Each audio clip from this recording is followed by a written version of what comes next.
My world didn't just crack, it completely shattered. One minute, I'm living the life I'd always known, a life I thought was built on solid ground, and the next, that ground just vanished. Imploded. Finding out my father, the man who was supposed to be my protector, my moral compass, was actually a serial scammer. Well, that knowledge detonated a bomb in our family. And the blast radius? It's still expanding, even now. This isn't a story I ever imagined I'd be telling. But honestly, the silence has become heavier than the truth. So, this is it. The raw, unfiltered story of the initial shock, the unbearable, suffocating shame, and the kind of profound, soul-crushing betrayal that ripped us all apart. To really get the depth of the devastation, you kind of need to understand the before. Our family wasn't perfect. I mean, whose is? But it looked, at least from the outside, and definitely to me, pretty stable. Loving, even. My father, he was a presence. He wasn't always the warmest guy, not affectionate like you see in movies, but he was consistent. He provided. He's the one who taught me to ride my bike, who'd help with math homework, even if he got a bit impatient sometimes. He had this certain charm, a way of making people feel comfortable, making them believe him. Looking back now, that charm feels sinister, like a well-honed tool of his trade. But back then, it was just Dad. He had his own business, something to do with investments. It was always a bit vague, couched in terms I didn't quite get as a kid. Even as a young adult, I'd just nod along. He seemed successful. We weren't super rich, but we were comfortable. We had family holidays, birthday parties that felt real, dinners where we'd all talk about our days. Just the mundane, beautiful rhythm of what I thought was a normal family life. My mother, in many ways, she was the heart of our home. She trusted him completely. Her world revolved around him, around us kids. My siblings and I, we had our usual fights and alliances, that typical brother-sister push and pull. But underneath it all was this unspoken belief. Our parents were a team, a reliable, solid force. That Dad was good, honest, that he worked hard for us. I have these flashes of memory, specific moments that are now tainted, twisted by what I know. Him laughing at a family barbecue, looking like the perfect host. Him giving a speech at a relative's wedding, full of what sounded like heartfelt advice. Him telling me, so seriously, about how important integrity was, about always doing the right thing. The hypocrisy of it all just physically hurts now. The image I had of my father was of a pillar, maybe a little emotionally distant, a bit old-fashioned, but a pillar nonetheless. Solid, dependable, the kind of man you felt you could turn to if you were in trouble. The irony is so thick it chokes me. The entire foundation of my life, my understanding of my family, my own identity, it was all built on this carefully constructed image. An image he didn't just craft for the outside world, but for us, his own family. And we bought it, every single bit.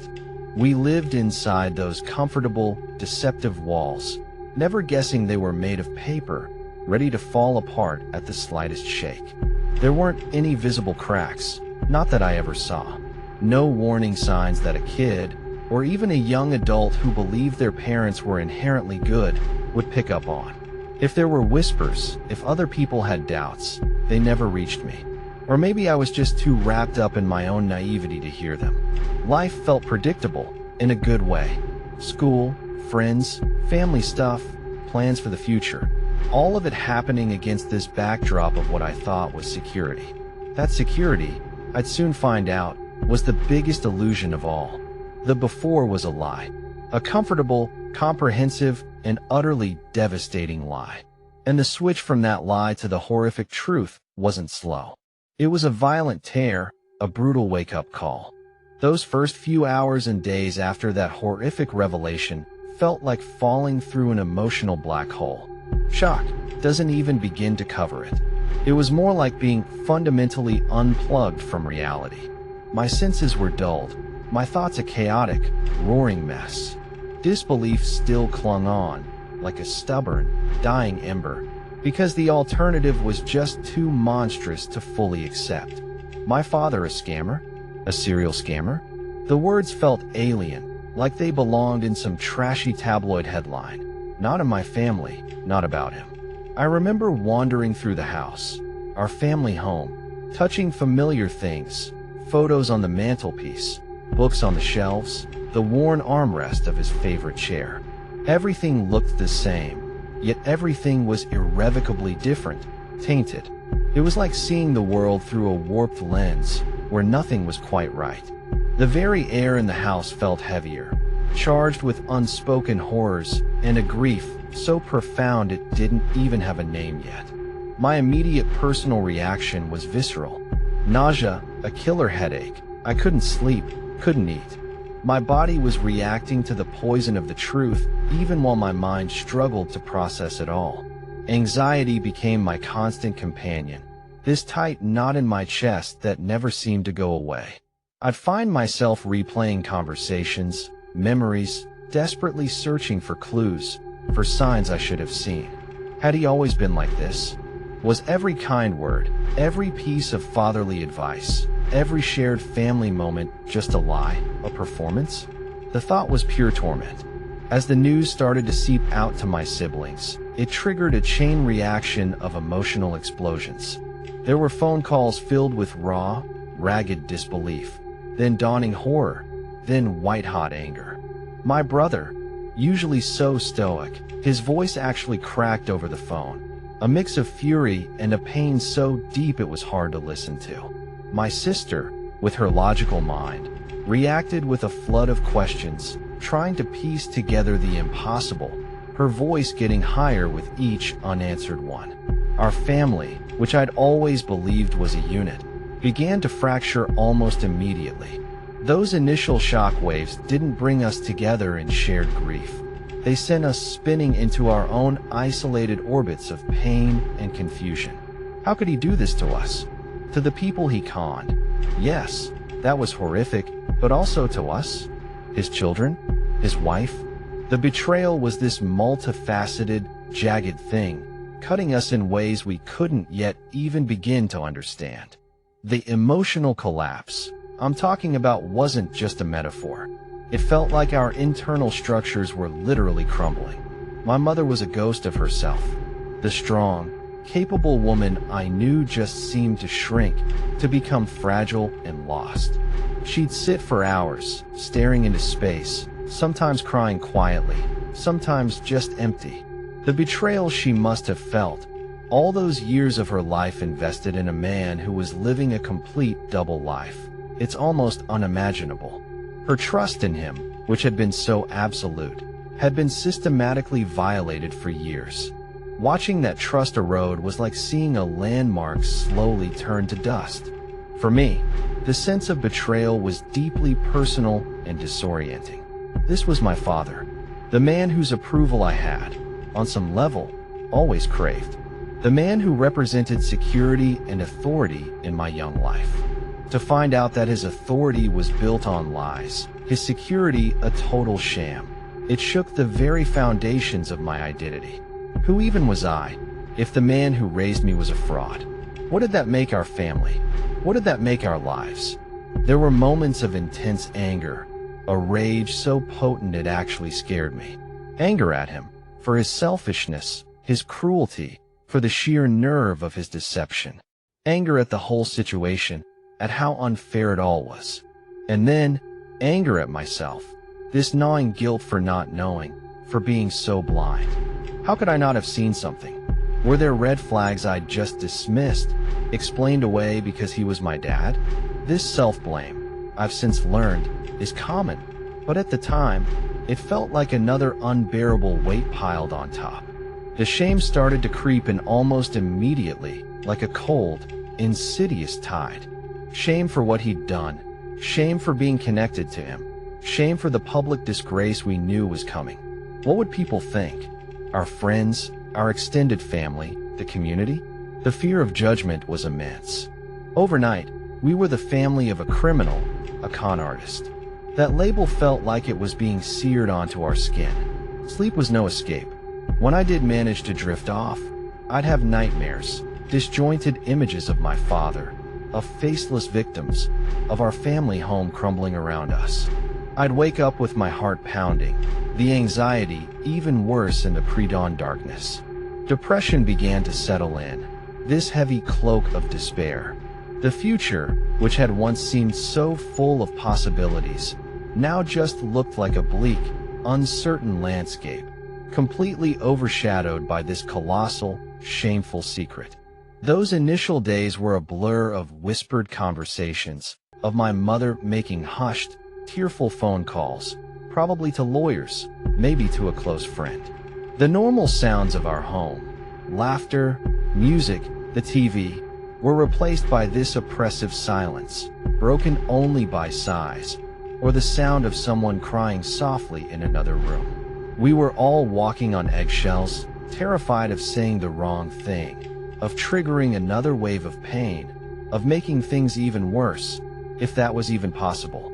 The family was in a state of shock, a collective holding of breath, just bracing for the next blow. And we all knew, deep down, that this was just the beginning. The emotional fallout was only just starting to rain down. This whole emotional collapse wasn't just some idea. It played out in a series of really painful, specific moments, times when the facade of our family life didn't just crack, but absolutely shattered into a million irreparable pieces. These were the moments when the sheer weight of the betrayal and the dawning realization of just how far my father's deceit went crash down on us, individually and as a family. I remember one evening, about a week after it all came out. We were all gathered in the living room, me, my siblings, and my mother. My father was somewhere else. I don't even know where he was staying, or if he was even in the same city. His absence was this palpable presence, a black hole that our fractured family was now forced to orbit. The silence in the room was so thick, broken only by my mother's occasional, quiet sniffles. My brother, Mark, who'd been bottling up his rage, just suddenly exploded. He shot up from his chair, his fists clenched, his face a mask of fury and anguish. "How?" he yelled, not at anyone in particular, but at the universe, at the empty space my father should have been filling. How could he do this? To us? To Mom? All those years, all those damned years of pretending. He started pacing like a caged animal. Every birthday, every Christmas, every single piece of advice he ever gave me. What was it all? A joke? A performance? His voice broke on the last word. It wasn't just anger. It was the sound of a son's heart breaking. My sister, Sarah, who always tried to find logical explanations for everything, was uncharacteristically silent, tears just streaming down her face. She just kept shaking her head, over and over, as if trying to physically shake off the horrific reality. Later, she told me she kept replaying every financial discussion they'd ever had, every time he'd talked about investments or clients, searching for a missed sign, a moment where she should have questioned him. The guilt of not knowing, of not protecting the family, was eating her alive, even though none of us could have reasonably been expected to uncover such a complex web of deceit. One of the most harrowing moments was finding out just how many people he had affected. It wasn't just one or two bad deals. My mother, through tear-filled eyes and a voice trembling with shame, started to piece together what she was learning from the first legal letters. Names started to surface. Elderly couples who had lost their life savings. Families who had invested inheritances, trusting friends who had been betrayed. Each name was a fresh stab of pain, a new layer to the monstrosity of his actions. The abstract idea of victims became terrifyingly real. These weren't just numbers on a page. These were lives he had knowingly, callously damaged. The weight of all that suffering felt like it was pressing down on our chests, making it hard to breathe. I remember this one particular incident where a letter arrived, not from a lawyer, but handwritten and addressed directly to my father. My mother opened it, her hands shaking. It was from an elderly woman, detailing how my father had been a friend for years, how she trusted him with her small pension, everything she had. and how she was now facing eviction. The letter wasn't angry. It was filled with this bewildered, heartbreaking plea for understanding, for her money back. My mother read it aloud, her voice cracking, and then she just broke down, sobbing uncontrollably. That letter made it all so personal, so undeniably cruel. We weren't just dealing with financial fraud. We were dealing with the deliberate, calculated exploitation of trust and vulnerability. The unbearable shame showed up in practical ways too. Sarah had a parent-teacher conference for her eldest. She told me she almost canceled, terrified that somehow the news had already spread, that the teachers would look at her differently, that her child would be judged because of their grandfather. She went, of course, putting on a brave face, but she said the whole thing was agonizing, every polite smile feeling like a monumental effort. We all felt like we were wearing invisible scarlet letters. Then there was the impact on our extended family. Telling my aunts, uncles, and cousins, that was another circle of hell. Some were supportive, offering sympathy and a willingness to listen without judgment. Others were less so. There were thinly veiled accusations, questions about how we could have been so blind, and you could feel some relatives just distancing themselves. The shame was contagious, and some clearly wanted to avoid being tainted by association. Family gatherings, which used to be a source of comfort and connection, now loomed as potential minefields of awkwardness and judgment. The isolation just got deeper. One of the most profound moments of unraveling for me personally was going through old family photo albums. Pictures that once brought joy now brought up this complex mix of grief and anger. There was Dad, smiling, holding my hand as a little kid. There he was at my graduation, looking proud. Each image felt like a carefully staged scene in a long, elaborate play. Was any of it real? Or was he always wearing the mask, even with us? That uncertainty, that retroactive destruction of cherished memories, was a unique kind of torture. The loss of trust was absolute, not just in him, but in my own past. These weren't just isolated incidents. They were the daily texture of our lives in those first few weeks and months. The dawning realization was this slow, agonizing burn, revealing more and more of the scorched earth he'd left behind. Each new piece of information, each difficult conversation, each moment of private grief or public shame contributed to the ongoing emotional collapse of our family. We were like a ship that had struck an iceberg, taking on water fast, with no clear idea how to stay afloat, or if rescue was even possible. The foundations hadn't just been shaken, they'd been pulverized. There comes a moment in any major disaster when the dust settles just enough for you to see the full, horrifying extent of the damage. For me, that moment wasn't a single, dramatic event, but more of a crushing epiphany, a real point of no return. It was when the last bits of denial were just wiped away, and the stark, unchangeable reality of our situation truly sank in. It was the moment I understood, with chilling clarity, that our lives, as we knew them, were over. Things could never, ever go back to the way they were. This epiphany kind of crystallized during a particularly bleak evening, maybe about a month into this whole nightmare. My siblings and I were at our mother's house. The initial chaos of frantic phone calls and discussions had quieted down into this heavy, exhausted silence. We were sitting around the kitchen table, the same table where we'd shared countless family meals.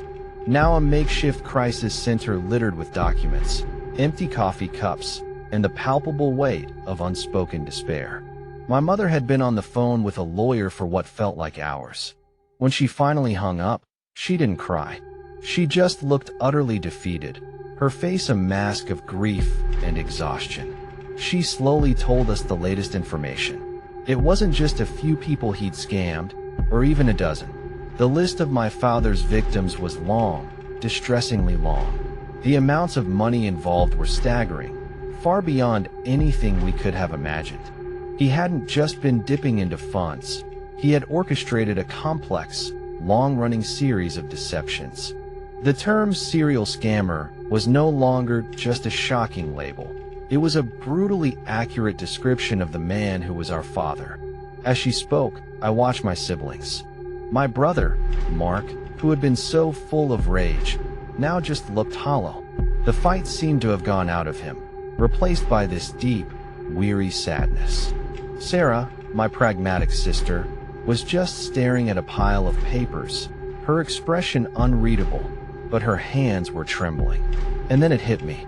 This wasn't a storm we could just weather. This wasn't a mistake we could somehow fix, or a scandal we could live down with enough time. This was a fundamental shift in our reality. The father we knew was a construct, a carefully crafted illusion. The life he had given us, the security we had felt, was built on the pain and loss of innocent people. The shame I felt in that moment was so profound it was almost physical, like a lead weight in my stomach. It wasn't just about public perception anymore. It was about the moral bankruptcy at the very heart of our family story. How do you reconcile the image of the father who taught you right from wrong with the reality of a man who systematically did so much wrong? The point of no return was fully understanding the scale and duration of his deceit. This wasn't a recent slip-up, a desperate act because of circumstances. This was calculated. This was a lifestyle. This was who he was. And by extension, this was now part of who we were, forever linked to his crimes. I looked around that kitchen, at the faces of my broken family, and I just knew. We could try to support each other. We could try to heal, but we would never be the same. The trust that had been shattered could never be fully put back together. Not in him, perhaps not entirely in the world, or even in our own past perceptions. The innocence was gone, replaced by a harsh, unwelcome wisdom. The conversation that night wasn't loud or dramatic. It was subdued, filled with long silences and quiet, despairing acknowledgments. We talked about the victims, the real people whose lives he had impacted so terribly. We talked about the future, this vast, terrifying unknown. How would our mother cope? What would happen to him? What would happen to us? There were no easy answers, no comforting words.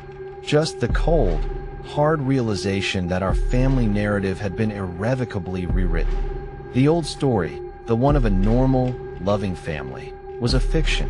The new story was one of betrayal, shame, and a long, difficult road towards an uncertain future. That night, I didn't just grieve for the father I thought I had, or for the life we had lost.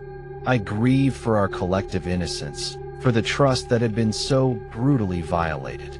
It was the understanding that some wounds are too deep to ever fully heal, that some betrayals leave scars that will fade but never disappear.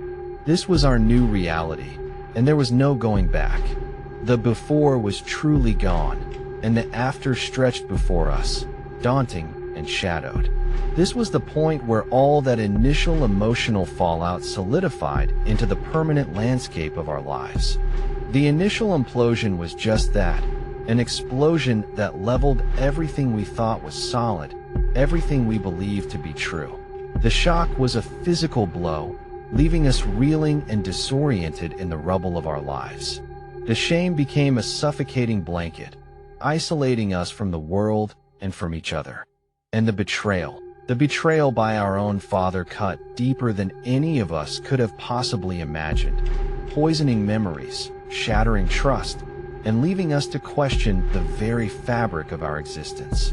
We were, and in many ways still are, a family utterly devastated, torn apart by the actions of one man. The emotional collapse was swift and brutal, and the pieces of our lives are still scattered, sharp-edged and dangerous.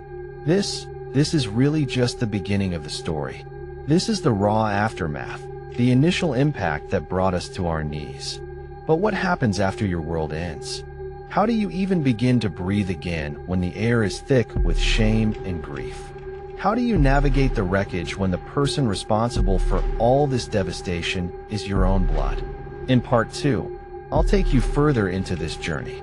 I'll share how we began to confront the horrifying reality of what he'd done, The impossible conversations we were forced to have, the first tentative steps some of us tried to take towards, well, something. Support, understanding, or just survival. We'll explore the different reactions within the family, the fractures that got deeper, and the unexpected, fragile alliances that started to form in the darkness. The path forward was, and still is, anything but clear. The questions were overwhelming. Would there be legal consequences? How would we ever face the victims? And could a family so fundamentally broken ever find a way to heal, or even just to endure? If this story resonates with you, if you've ever faced a devastating family secret or the pain of profound betrayal, please consider subscribing and hitting that notification bell so you don't miss part 2. Sharing these experiences is incredibly difficult, but I believe in the power of stories to connect us, and maybe to help us feel a little less alone in the dark. Thank you for listening to this part of my story.